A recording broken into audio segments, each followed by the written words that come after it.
Salve Danizudos e Danizudas, sejam bem-vindos a mais um vídeo. Fazendo aqui a parte 2 de perguntas difíceis para os Mormons. Como eu havia falado para vocês no último vídeo, esse é um blog que eu achei em inglês, tá? E pedi aqui ajuda ao Google para traduzir. Tínhamos introduzido 21 perguntas e aqui vamos responder mais perguntas. Aqui nessa sessão está falando sobre a cultura do livro de Mormon. Aí tem dizendo aqui, ó. Por que o livro de Mormon menciona a seda? Aí vamos achar referência. Basicamente é uma pergunta que vai falar sobre a seda, que alguns apologistas meio que falam que existia. Aí fala aqui, ó. Peço desculpas pela minha natureza trivialista, mas para mim pelos de coelho não são sinônimos de seda. Aí fala. De fato, havia algo parecido com a seda, né? Mas como já havia falado, muitas coisas foram colocadas pela linguagem do profeta, ou senão ali de quem estava ajudando na tradução, no caso o de Carnegie ou até mesmo M. Smith. Possa ser que a palavra seda tenha sido colocada apenas como similaridade e não o material em si, mas como já foi mencionado aqui, já havia coisas parecidas com a seda. Tá. Aí fala, quanto aos carros de guerra, não há evidências de uso de veículos com rodas na América Antiga, entre 2000 a.C. até 400 d.C. Mesma coisa. Colocamos aqui na linguagem que havia na época disponível.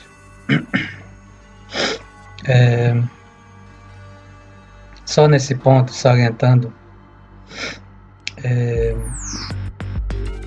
no livro de Apocalipse, quando a gente vê as visões do profeta João, ele vai descrever qual a linguagem dele. Ele vai descrever coisas semelhantes a gafanhoto, que tem rosto de homem. E quando a gente entende, vendo para os dias de hoje, a gente procura entender o que João estava vendo. E ele descreveu da forma como ele viu. Então isso não descredibiliza nem a tradução, nem a linguagem que foi colocada, né? Isso vai responder aqui algumas perguntas que tem aqui, andando sequência. Por que o livro de Mormon sugere uma semana de 7 dias, quando isso não é conhecido pelos antigos mesoamericanos? Eles vão falar que existia mesmo. Tá. Ele dá a referência de Mosias 13:18. Quem já leu essa passagem sabe que especificamente nesse capítulo, o profeta Abinadi estava falando sobre os 10 mandamentos ao rei Noé. Tá. E deixa eu colocar aqui isso. E quando ele estava explicando sobre os 10 mandamentos, um dos mandamentos falava sobre o dia do sábado, ou seja, o dia do descanso. Então, quando se sugere aqui sobre a lei do descanso, não devemos pressupor que o sábado seja traduzido de forma literal. Até porque nós sabemos que o sábado que se refere a sábado, não o sábado que a gente conhece hoje no nosso calendário. O sábado, na lei judaica, é o dia de descanso, que poderia ser qualquer dia ali. E hoje, nas revelações modernas, nós guardamos o domingo. Domingo, que vem do latim Dominique, que significa dia do Senhor. Até porque o Salvador Jesus Cristo ele ressuscitou no domingo, por isso nós guardamos o domingo. E quando se fala dos 10 mandamentos, quando o profeta Abinadi estava mencionando sobre o dia de descanso, não devemos considerar isso como o sábado. É apenas um erro aqui de interpretação. Aqui é a quarta pergunta. Por que os semitas, uma arma de guerra do Velho Mundo, são mencionados em Mosias, se nenhum exemplar foi encontrado no Novo Mundo? Aí vai citar aqui John Sorenson, cita um McCoy Hult, mesoamericano, como substituto para o semita. E daí dá a entender que era um porrete de madeira dura com lâminas de obsidiana. Aí fala, o que é de errado nessa interpretação? Nenhum. A questão aqui é só a palavra que foi utilizada. De ser uma cimitarra, quando poderia ser outro nome. Mas era de compreensão de tanto quem estava lendo, tanto quem estava traduzindo. Tá? Pergunta número 5. Por que alguns, como o Elder Peterson e o Elder Breuter, usaram a lenda do Quetzalcoatl para provar o Cristo do Livro de Mormon, sendo que a lenda, essa fera aí, o serpente emplumada, data de 1000 anos antes do Cristo do Livro de Mormon. Curioso. Não necessariamente seria a lenda, até porque devemos considerar que haviam algumas civilizações que contam a mesma história de um deus branco que veio aqui nas Américas. Essa mesma história, existe alguns relatos de tribos do Paraguai, Peru. Então muitas contam essa lenda e acaba até confundindo com a visão do Salvador. Número 6. Quando os nefitas desembarcaram nas Américas, já haviam milhões de habitantes na região, com grandes cidades e infraestrutura. Por que essas pessoas não são mencionadas?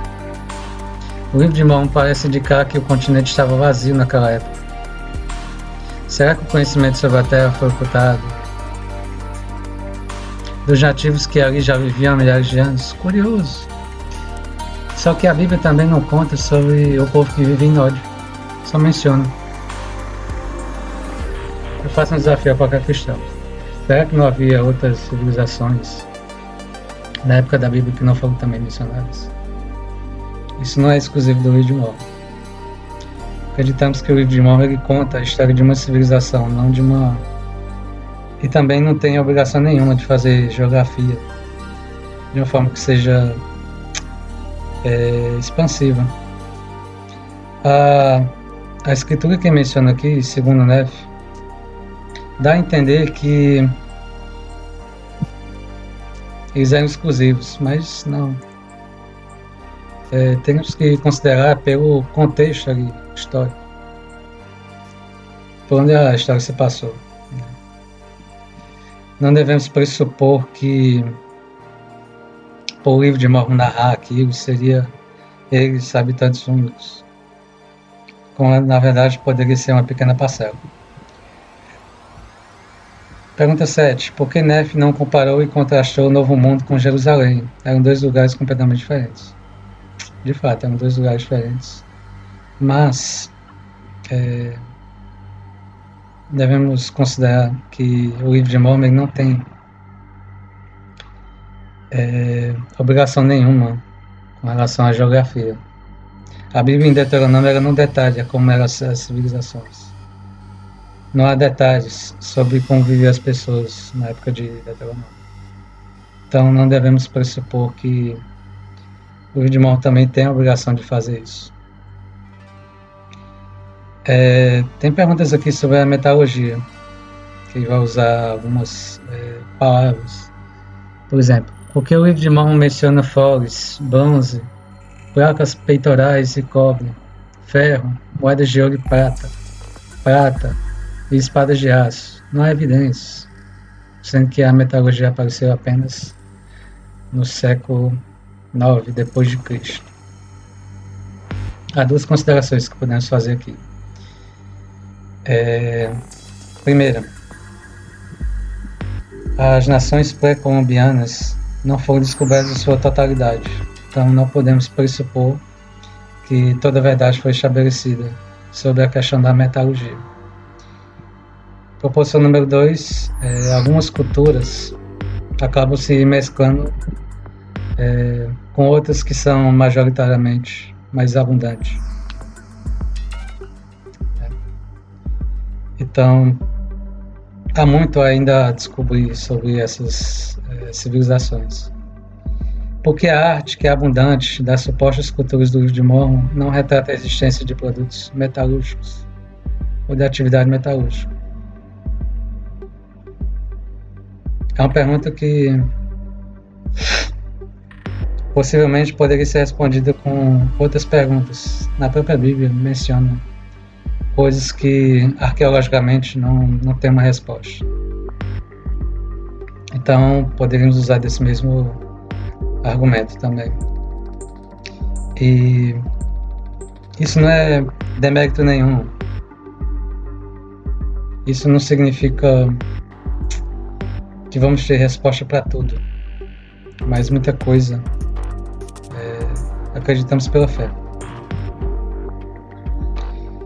Se não há uma evidência artística, ou ainda não foi descoberta, ou simplesmente o Senhor não quis. Há coisas que o Senhor ocultou. Tudo em vista da fé. Pressupor que as coisas na Bíblia são respondidas de forma precisa contrariar o verdadeiro princípio de as Escrituras, principalmente a Bíblia, pela fé. Quando há um conhecimento profundo, não há necessidade de fé, se for levar em consideração isso. Então esse é o ponto. Aqui também vai falar sobre animais. E são duas perguntas. Por que o livro de Mórmon menciona os seguintes animais: jumento, touro, bezerro, gado, vaca, cabra, cavalo? Aí vai dizer aqui que nenhum desses animais sequer existia na América durante a era e o período retratados no livro de Mórmon. Mais outra similaridade que foi encontrada ali. Não existia, possivelmente não existia tais animais, mas de uma forma mais similar foi colocado esses nomes. Da mesma forma como no livro de Gênesis vai mencionar a palavra baleias para se referir a animais grandes. A gente sabe que além das baleias existiam outros animais, mas o livro de Gênesis vai mencionar baleias como sendo animais grandes. Não é demérito nenhum, é apenas pela linguagem de quem usou. Porque animais como coatis, veados, onça-pintadas, antas, macacos, preguiças, perus não são mencionados, sendo que eram os animais que existiam. Eles eram desconhecidos para Joseph, mas descobriu-se posteriormente que viveram aqui na época que os jefes supostamente coexistiam com eles. Muito bem. Os animais mencionados aqui são todos animais que não têm utilidade alguma para a agricultura, nem para qualquer sacrifício. Justamente menciona aqui animais, por exemplo, onça pintada. Qual é a função aqui da onça pintada para a agricultura? A anta, macaco, preguiça.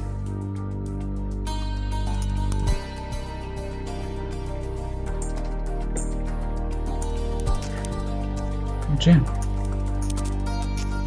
Vai falar aqui das colheitas. Curioso. Porque a agricultura com o arado, como a cevada e o trigo é mencionado no livro de Mórmon se não existia naquela época.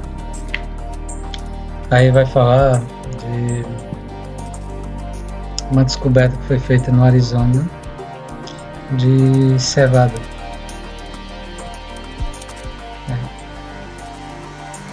Aí até menciona que o Arizona dificilmente é o cenário do livro de Mormon. Bom, o Arizona já fica ali bem próximo ali do cenário que seria o livro de Mormon. Perdão.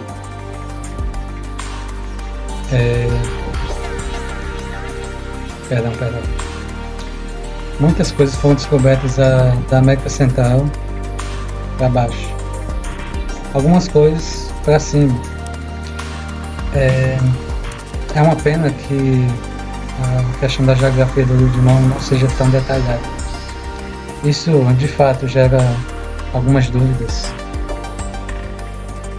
Mas, de fato, existia cevada, existia, como já vi falado, algumas coisas das nações pré-colombianas ainda não existiam. Não era de conhecimento, vamos dizer assim. Pergunta 2. Por que alimentos conhecidos na América Antiga como chocolate, feijão lima, abóbora, batata, tomate, mandioca não estão inclusos no livro de Mormon?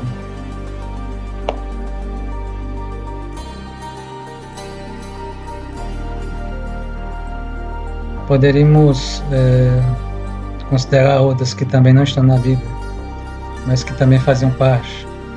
Maçã. Não é de consenso das pessoas que haviam maçãs. E, como já vi falado, o livro de Mormon ele não tem compromisso nenhum para detalhar tais coisas. Existia, mas qual a importância de mencionar isso?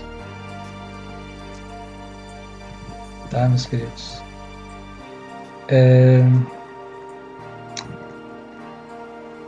Seguindo aqui na sequência, tem a questão da geografia. Para o vídeo não ficar tão extenso, eu vou me estender até aqui.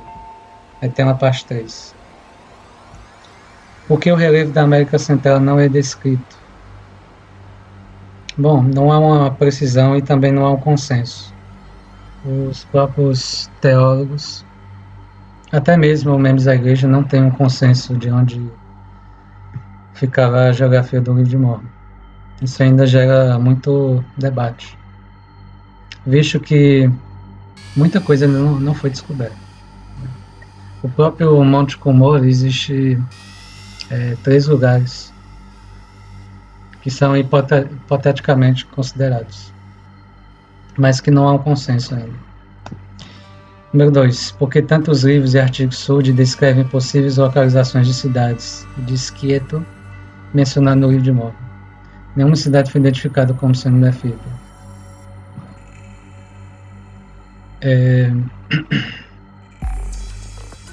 Isso menciona tudo que eu já falei até aqui.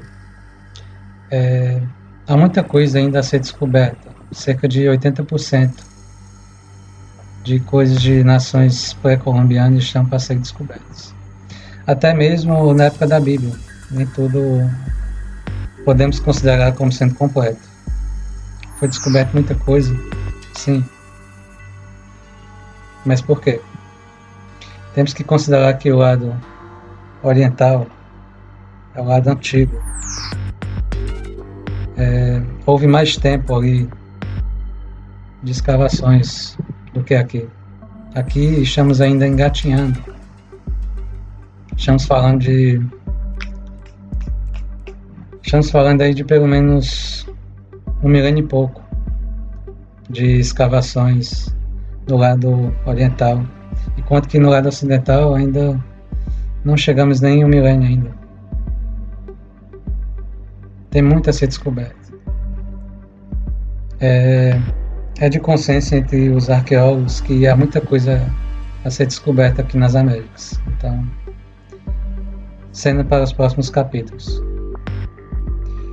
Porque nenhum dos nomes de lugares mencionados no livro de Mormon ainda que existia. porque nenhum dos nomes de lugares mencionados no livro de Mórmon ainda existia quando Colombo chegou. Existem suposições que o próprio Colombo menciona.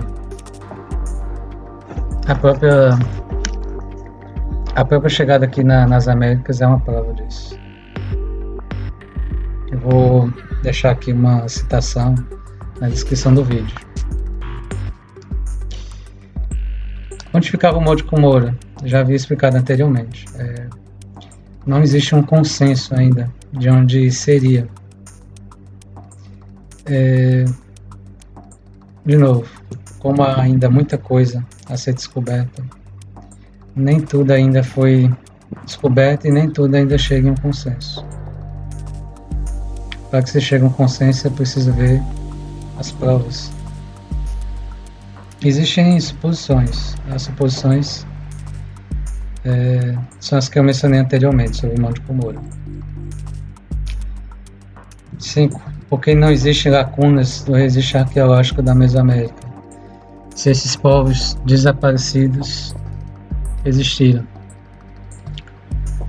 É uma ótima pergunta. Como não eram povos de forma majoritária, duas coisas podem ter acontecido. Ou eles se aglutinaram com povos que já existiram, ou simplesmente por eles serem tão pequenos, de fato ainda não foram descobertos. O livro de Mórmon se passa fora da Mesoamérica. A história da igreja resiste a um incidente de junho de 1874, no qual Joseph Smith identificou um esqueleto encontrado no túmulo indígena em Illinois. Tendo as visões do passado sendo reveladas a meu entendimento pelo Espírito de Todo-Poderoso, descobri que a pessoa cujo esqueleto estava diante de nós era um amonita branco, um homem grande e robusto, e um homem de Deus. Seu nome era Zelf, que era conhecido desde o Monte Cumorah, o mar oriental, até as montanhas rochosas. Não há muitos detalhes com relação a isso. Posso ser que sim, posso ser que não. Isso não há problema nenhum, visto que as Américas têm todo o espaço ainda a ser descoberto. Será que havia fora ali do Oriente Médio evidências ali de que há mais coisas que foram proclamadas e que não foram registradas? Não sabemos. O próprio livro de João menciona que Jesus fez muita coisa ainda, que os livros da Terra não seriam capazes de transcrever tudo. Então isso pode incluir muita coisa, pode incluir milagres, pode incluir ensinamentos, por que não?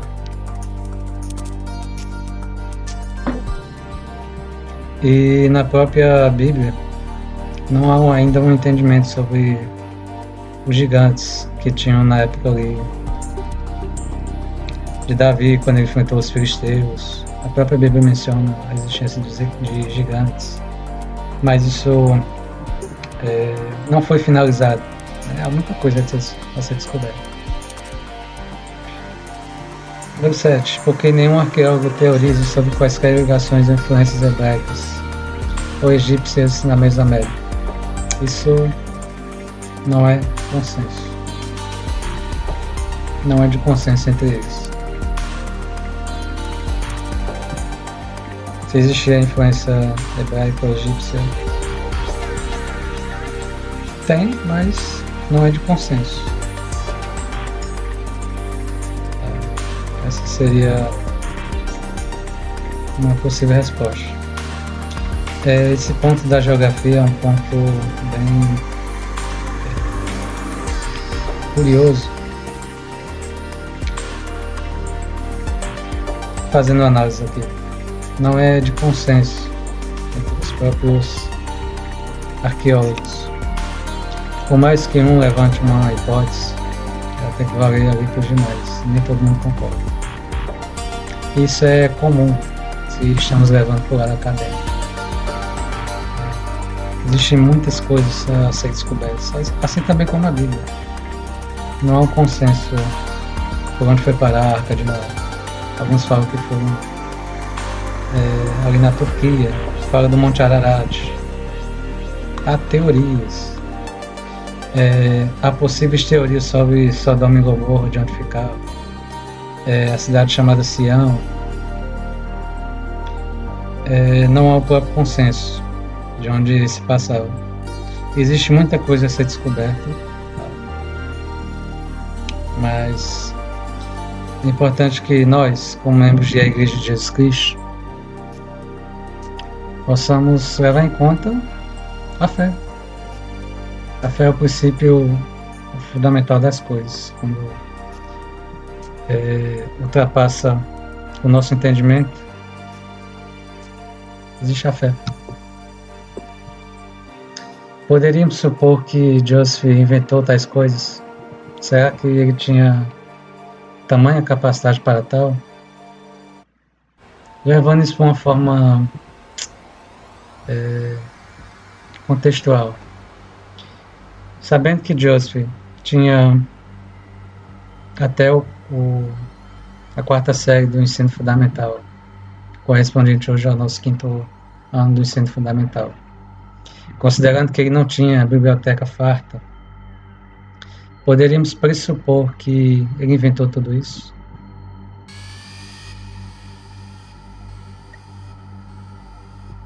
Tá em você. Se inscreva no meu canal, compartilhe esse vídeo com seus amigos. Deixe seu like se você gostou desse vídeo, se há sugestões. Manda branco aqui embaixo. E é isso. Tamo junto.